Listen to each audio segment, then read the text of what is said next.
Hello, colleagues. I'm Dr. Rajiv Kovil. I'm a diabetologist from the western suburbs of Mumbai. And what you're listening to is the seventh edition of Diabetes News Nucleus. Our endeavor in Diabetes News Nucleus is to get the latest in the metabolic space to your clinics and which can actually help you and encourage you to treat metabolic issues in your clinic. And we hope that we are helping you in extrapolating clinical evidence into a strategy for you in your clinic. This endeavor has been brought forward by MedTalks, and it has been very well funded by Mankind Pharma over the last few months. So thank you, Mankind Pharma, for helping us put this MedTalk initiated diabetes nucleus together.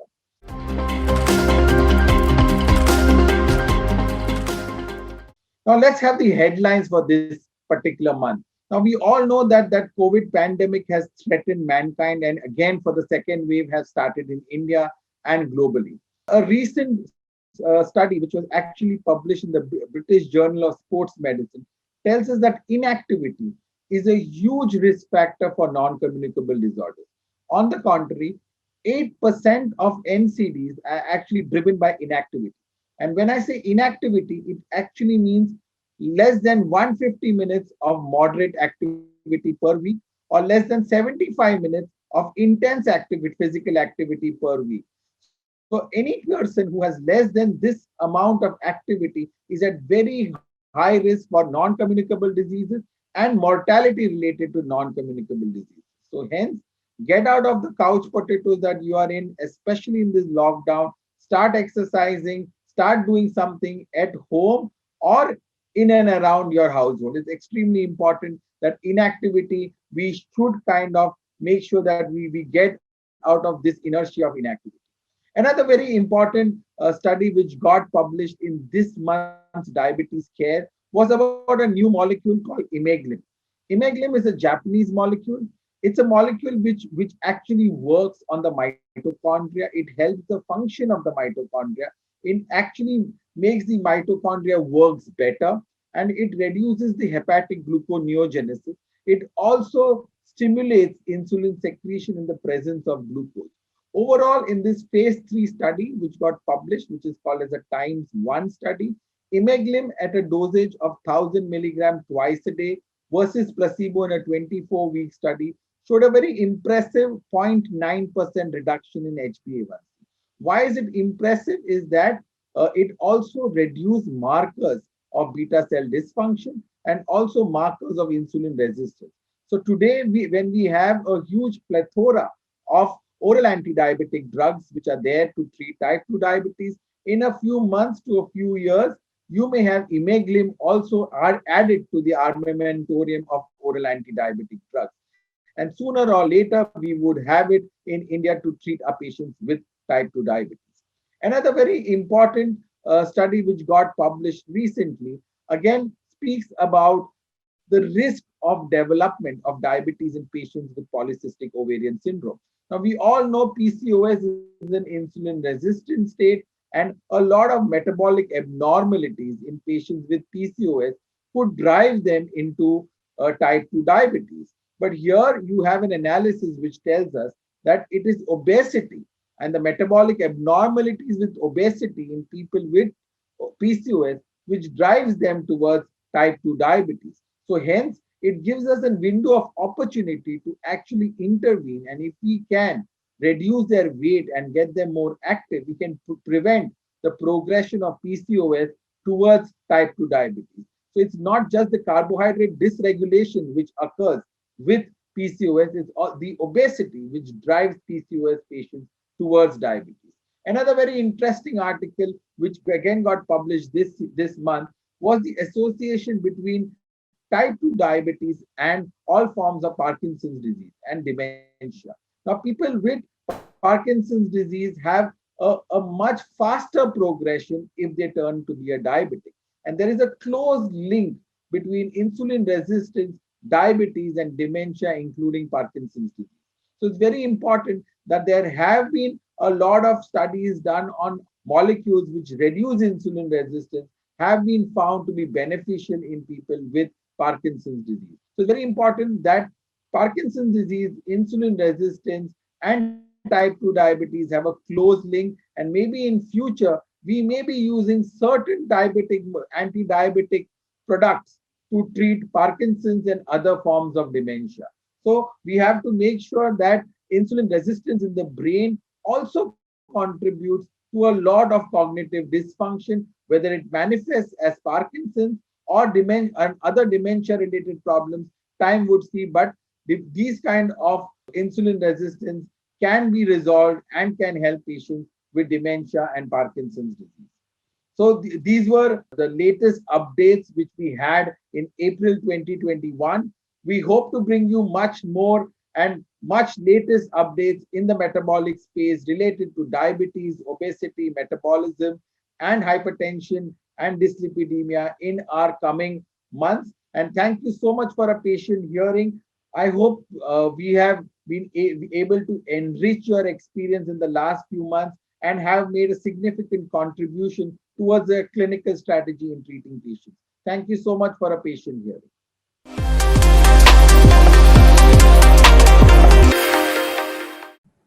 So hello colleagues, I'm Dr. Rajiv Kovil here, and with me for this month's edition of Diabetes News Nucleus, we have a very accomplished endocrinologist who's well known not only pan-India, but also across the globe.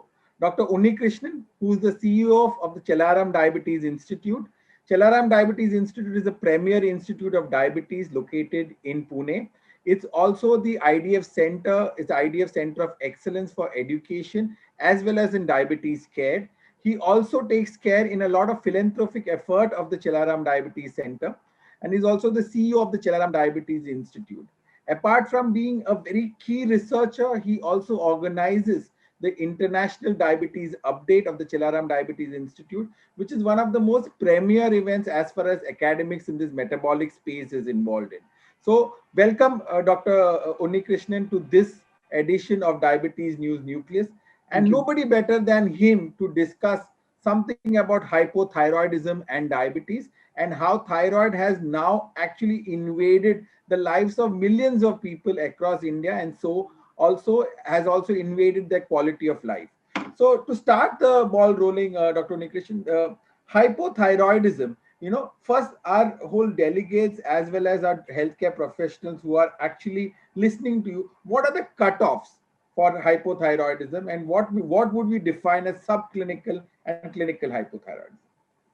So as you know, the thyroid hormones are T3 and T4, and that's controlled by the TSH, which is produced from the pituitary. So when the thyroid hormones are less, the TSH goes up, and therefore a high TSH is the surest indicator of hypothyroidism, and a TSH of 0.42 to 4.2 is generally considered to be normal. So anything above 4.2 is considered to be hypothyroid. Now, when the TSH is high and the T3 and T4 are normal, that's called subclinical hypothyroidism. In other words, there is nothing clinical about subclinical hypothyroidism. It is a pure laboratory-based diagnosis where you have a normal T3, T4 and a high TSH. And when the disease is a little more severe, that means the T3 and T4 are low and the TSH is high, we call it overt hypothyroidism. So once again, I'll try to simplify it. When the T3, T4 and TSH are normal, everything is normal. When the T3 and T4 are normal, only the TSH is high. That's called subclinical hypothyroidism. And when the T3, T4 are low and the TSH is high, we call it overt hypothyroidism. These two are the commonest forms of hypothyroidism called primary hypothyroidism. Now, there is a type of hypothyroidism called central hypothyroidism where the pituitary doesn't produce TSH. In these cases, the TSH is usually low or normal and the T3 and T4 are usually low. So that's very rare. It happens in pituitary diseases. So these are the important things. In certain situations such as pregnancy, we try to keep the TSH below 2.5 in the first trimester and below 3 in the second and third trimester. Dr. Unnikrishnan, in pregnancy, At what levels would you treat hypothyroidism? Kindly tell us what would be your clinical strategy. Yes. So according to the American Thyroid Association, if the TSH is more than 4, then you would start treatment with thyroxine. But if you are starting treatment with thyroxine, you'll have to keep the TSH below 2.5 in the first trimester. But there is a catch to it.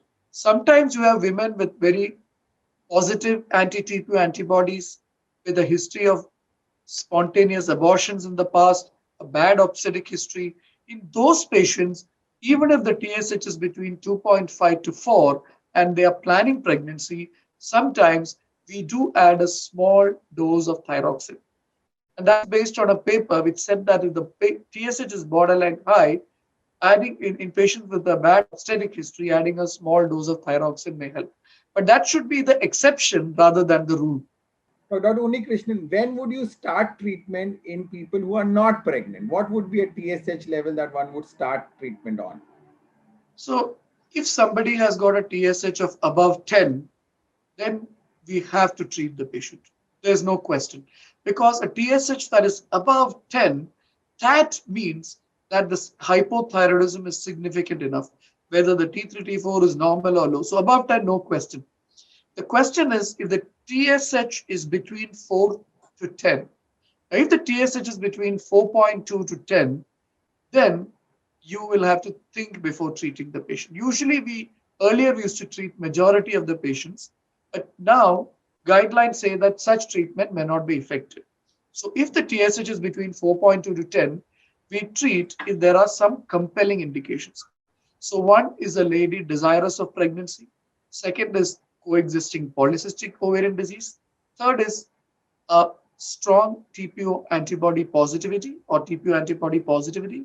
Fourth is very compelling symptoms of hypothyroidism, such as constipation or dyslipidemia, hyponatremia. So, any of these compelling symptoms you treat, but wherever all these things are not there, nowadays we prefer to wait and retest after 6 months.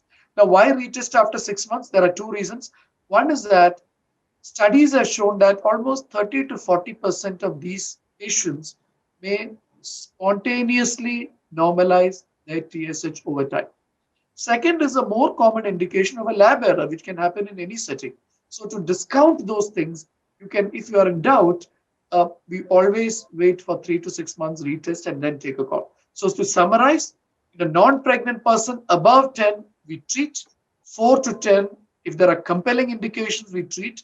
If no compelling indications, repeat after 3 to 6 months. If the TSH is still high, we end up treating many of these patients because if you look carefully, some indications for therapy you will find in these patients, either depression or neuropsychiatric manifestations or some of these symptoms. So that would be the gist of what I'd like to say. Thank you so much, Dr. Krishnan. That was very crystal clear. Now, according to you, what is the prevalence of hypothyroidism in people with type 2 diabetes? So studies have shown that the prevalence of hypothyroidism in type 2 diabetes isn't very different from the prevalence of say hypothyroidism in the general population. So about 1 in 10 people with diabetes could type 2 diabetes could have hypothyroidism. In type 1 diabetes, the number is completely different. But in type 2 diabetes, about 1 in 10 could have hypothyroidism. Now, hypothyroidism and type 2 diabetes are both common diseases. So type 2 diabetes and hypothyroidism being common, it's plausible to assume that the constellation of seeing both hypothyroidism and type 2 diabetes in the same person is because of the coexisting of these two diseases rather than any causative association for this combination. And what about the prevalence of hypothyroidism in type 1 diabetes? So that's very important because type 1 diabetes, as you know, can be autoimmune or non-autoimmune. And if it's an autoimmune type 1 diabetes, the prevalence of hypothyroidism, these usually youngsters with type 1 diabetes, is as high as 25% or more. So that is why we always say that type 1 diabetes, you need to screen for hypothyroidism at least once a year, preferably every 6 months. So yes, Type 2 diabetes, maybe 10% of type 2 diabetes may have hypothyroidism. Type 1 diabetes, that number may be as high as 25% or more. And all these type 1 diabetes with hypothyroidism, would they be autoimmune or they would be non-autoimmune also? So earlier, iodine deficiency was supposed to be the most common cause of hypothyroidism.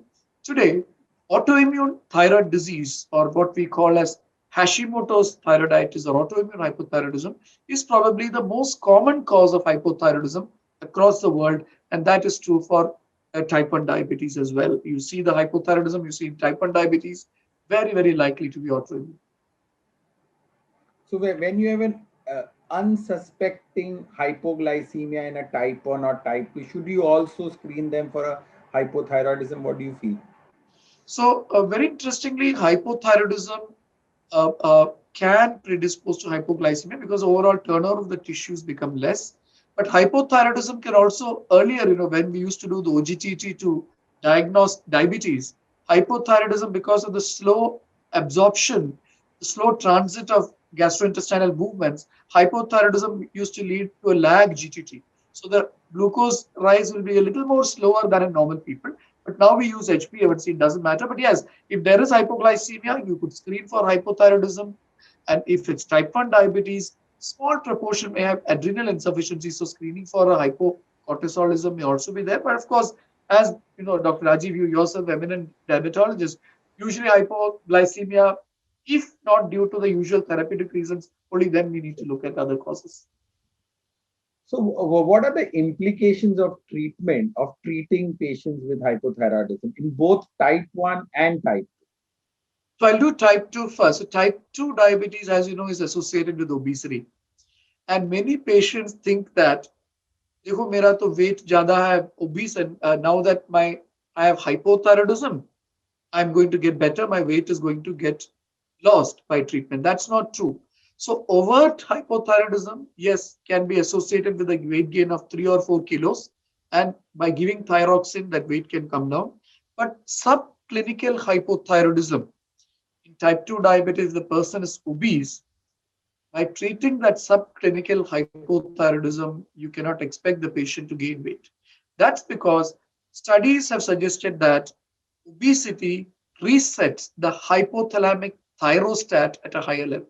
So when there is obesity, there is a compensatory increase in TSH, and that stimulates the T4. Why the TSH is going up? That's trying to beat the thyroid into working harder to help the patient lose weight. So it's a consequence of obesity rather than the result of the cause of obesity.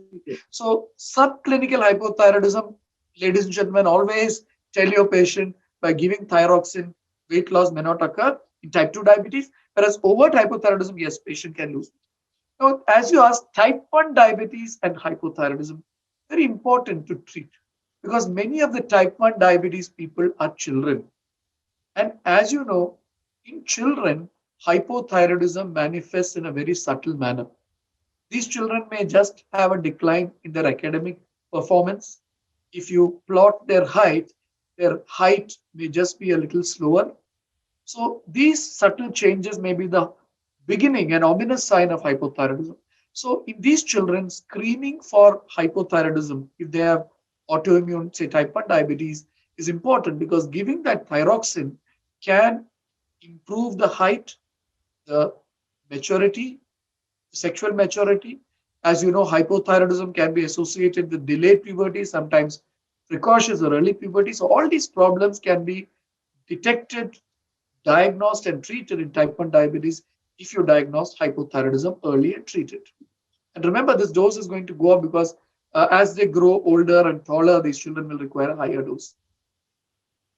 Thank you so much, Dr. Nikhil. Now, is there a connection between hyperthyroidism and diabetes?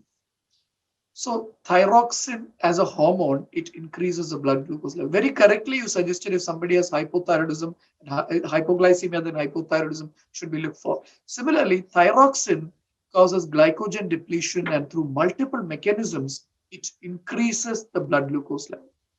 So because of that, treating thyrotoxicosis, sometimes you see the blood glucose level is slightly high.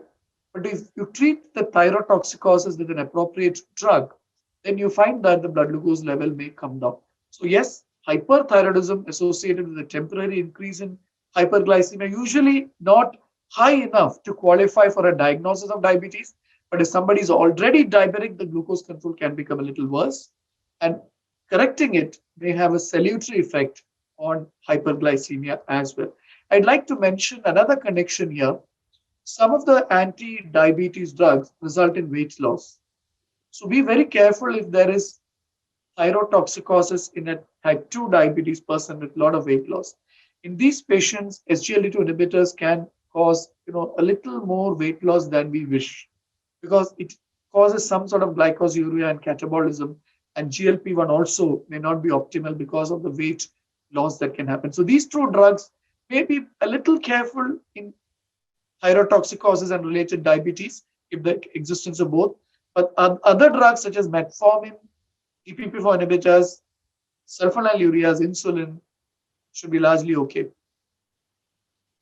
Dr. Krishnan, a small what do you call message to people about thyroiditis. A lot of doctors treat thyroiditis as if it's thyrotoxicosis. What is thyroiditis and when should you treat and what should you treat it? So thyroiditis is a damage to the thyroid gland, and that the reason for that we don't know, but most people believe it is subacute viral thyroiditis. Now, in the pandemic era, there are several reports of COVID-induced thyroiditis also. So what happens is that if you imagine the thyroid to be like a plastic bag filled with water, and if you poke holes in the plastic bag, the water will leak out. In a similar manner that in thyroiditis, the thyroid capsule is broken and the thyroid hormones start leaking into the blood. So once the thyroid hormones start leaking into the blood, because the thyroid hormones have a half-life of 6 to 7 days, it takes about 4 half-lives for those hormones to start going out. So you have to tell the patient that it will take you at least 8 weeks to 3 months for the thyroid hormones that are released to exit the blood. There's no medicine to stop it. Giving, say, carbimazole doesn't help because those drugs only block thyroid hormone synthesis. Now, after that, this sort of thyroid gland which has been broken and the hormones have leaked out, that gland has to recover and make new hormones. Sometimes the gland may not recover, so there may be a period of hypothyroidism. So how to diagnose thyroiditis? In my view, the best way to diagnose thyroiditis is to do a thyroid nuclear uptake scan. Once you do a nuclear uptake scan, if it is thyroiditis, if you're doing a technetium scan, the thyroid gland area will look completely blank. There won't be any uptake. Whereas if it is Graves' disease or toxic nodular goiter, where the gland is making more hormone, it will light up. So whether it is a thyroid gland making hormone, which is called hyperthyroidism, or thyroid gland leaking hormone, which is called thyroiditis, can be picked up by a nuclear scan. Of course, in some situations, you cannot do a nuclear scan, like in pregnancy and some other similar situations where you can easily make a clinical diagnosis. But the importance of differentiating the two is that thyroiditis will not respond to antithyroid drugs. You'll have to manage with beta blockers, whereas hyperthyroidism will respond to antithyroid drugs and, of course, radioiodine and surgery and so on. So thyroiditis is very common. Sometimes the gland is very painful and tender, thyroiditis. In that case, a small dose of steroids, 0.5 to 1 milligram per kg of prednisolone, will really bring down the symptoms. In other cases, really giving steroids may not help. Thank you so much. Coming back to our topic of diabetes and thyroid, do you think that we should have a routine screening, and how often and what should you be screening with our patients with diabetes? So I think all type 2 diabetes, because type 2 diabetes and hypothyroidism are both common diseases, and we see people and diabetes people very commonly in our clinic. In type 2 diabetes, at least in women, an annual screening of thyroid function is good. In men, I'm not sure that if you do a screening for thyroid dysfunction, you will find enough cases or whether it is worthwhile. But at least in women, an annual TSH would be good. Men also, it may be good. In type 1 diabetes, every 6 months, at least in children, we must do a T4 and TSH. Now, in children or people with type 1 diabetes, there is a role of anti TPO or anti-thyroid peroxisomal antibody measurement. Because about 34 to 40% of autoimmune type 1 diabetes have got anti-TPO positivity, and this group can actually progress to hypothyroidism quickly. So you can predict that. And therefore, if you find any, say, GAD positive type 1 diabetes, annually, a thyroid antibody measurement and thyroid function test may be useful. But in type 2 diabetes, I think we should go clinically. Women, of course, may need to do the test annually, but men, it's not really needed. It's good to do it. Thank you so much, Dr. Unnikrishnan, for this fantastic clinical insights into thyroid dysfunction in people with and without diabetes. I'm sure the delegates who are going to listen to you would actually help this discussion by you would really help them in their clinical practice and in their clinical strategy also in treating patients with thyroid disorders. Thank you so much for being with us. And we would be back next month with another renowned expert from India talking about another metabolic issue in our next edition of Diabetes News Nucleus. Thank you for listening to us. Thank you so much for your patience. Thank you. Thank you, Dr. Rajiv.